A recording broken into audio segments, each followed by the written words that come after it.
Всем привет!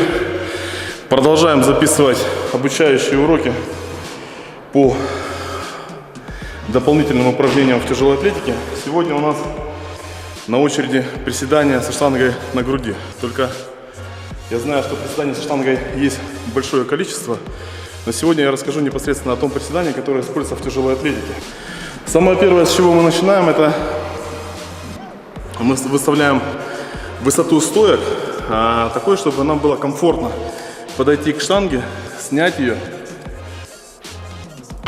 и чтобы мы не цеплялись за рога. Понятно, что это как бы мелочь, но это нужно учитывать. Следующее.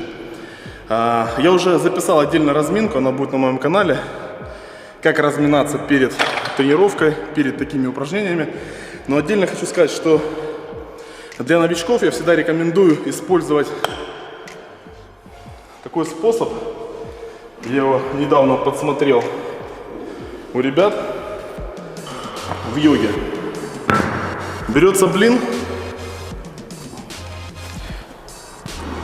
Так как нам нужно разработать мышцы грудного отдела, мы выпрямляем руки и стараемся как можно лучше размять, прогреть вот эту вот часть грудную.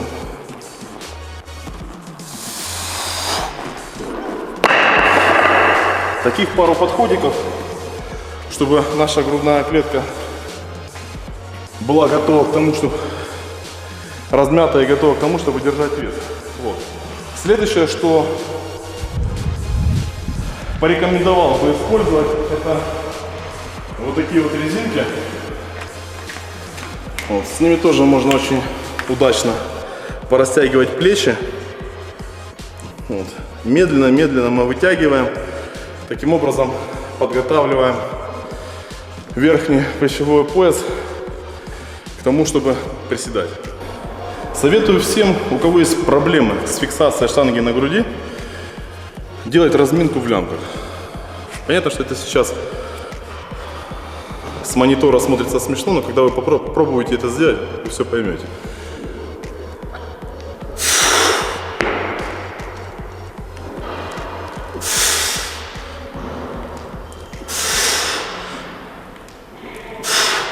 Обратите внимание на мои плечи, где лежит штанга.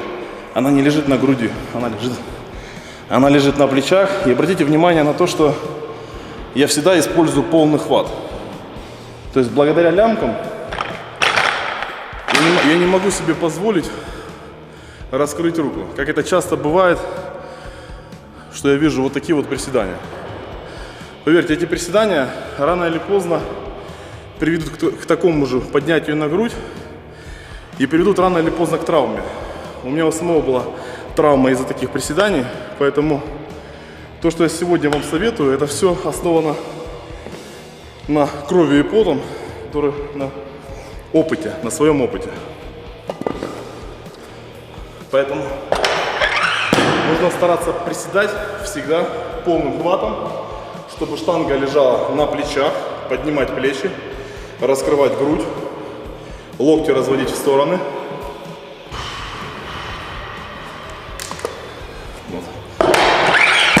Так как это у меня уже вторые приседания за сегодня, я, конечно же, форсирую и ставлю больше веса сразу, то есть я не делаю нормальную разминку. В основном разминка должна быть, шаг в разминке должен быть не больше 10% от лучшего вашего результата в этом упражнении. То есть если вы приседаете 200, то ваш максимальный шаг должен быть 20 килограмм, чтобы удачно размяться, ничего не потянуть и, как говорится, не приобрести проблем. Следующее. Приседания со штангой на груди и приседания со штангой на плечах – это абсолютно разные упражнения. Работают на разные группы мышц.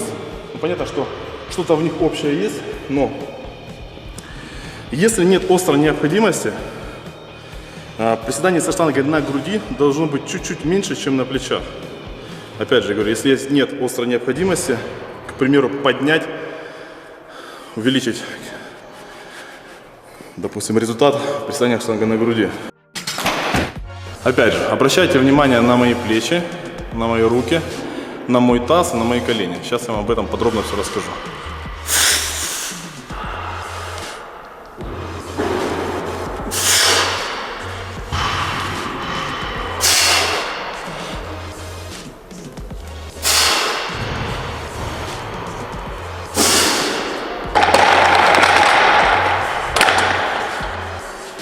Что бы хотел сказать?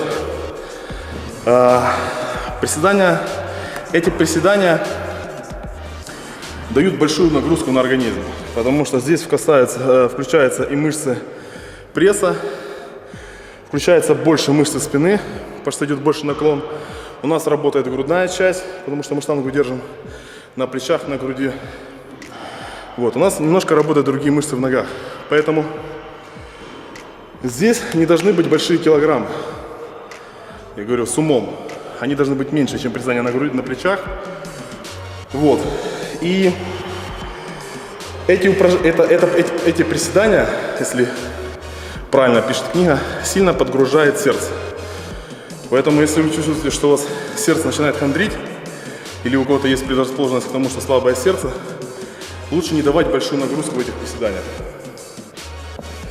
По технике выполнения, повторю еще раз. Штанга всегда лежит на плечах, ваша грудь всегда раскрыта. То есть локти направлены в стороны, полный хват. Таз мы отставляем назад, отводим назад таз. Тем самым у нас получается, что мы всегда находимся в положении, готовым к опусканию. То есть нам не нужно, как это делается большинство в кроссфите, таз держать впереди, потом отводить таз назад и потом начинать приседание. Таз всегда находится в том положении, в готовом приседать. Плюс ко всему, угол наклона. Вот мое стартовое начальное положение, посмотрите. И также я опускаюсь. То есть угол наклона туловища не меняется.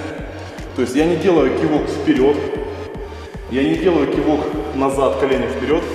То есть всегда нужно постараться сохранить в приседаниях, сохранить угол, при котором ваше плечо накрывает ваше колено.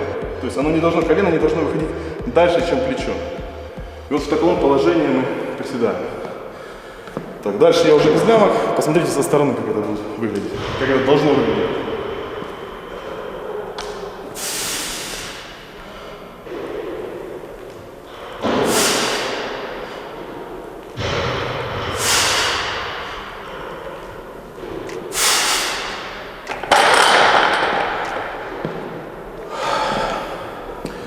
По поводу пользы от этого упражнения.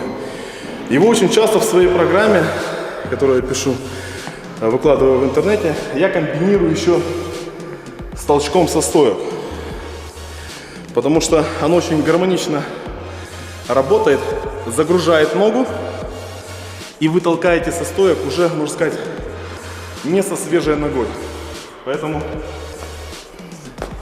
приседания со штангой на груди могут быть не только в классическом виде, а еще с разными упражнениями. Что бы хотел сказать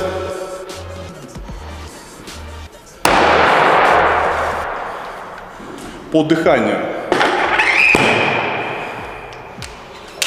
Лично я, потому что часто этот вопрос задают, делаю вдох и потом приседаю.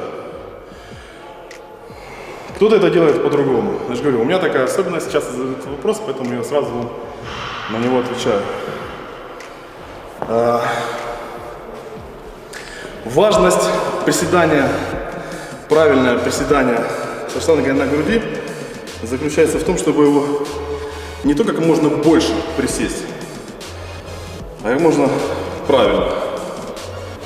Поэтому старайтесь наработать технику и выполнять это упражнение правильно, потому что оно очень помогает при взятии на грудь, при вставании со штангой.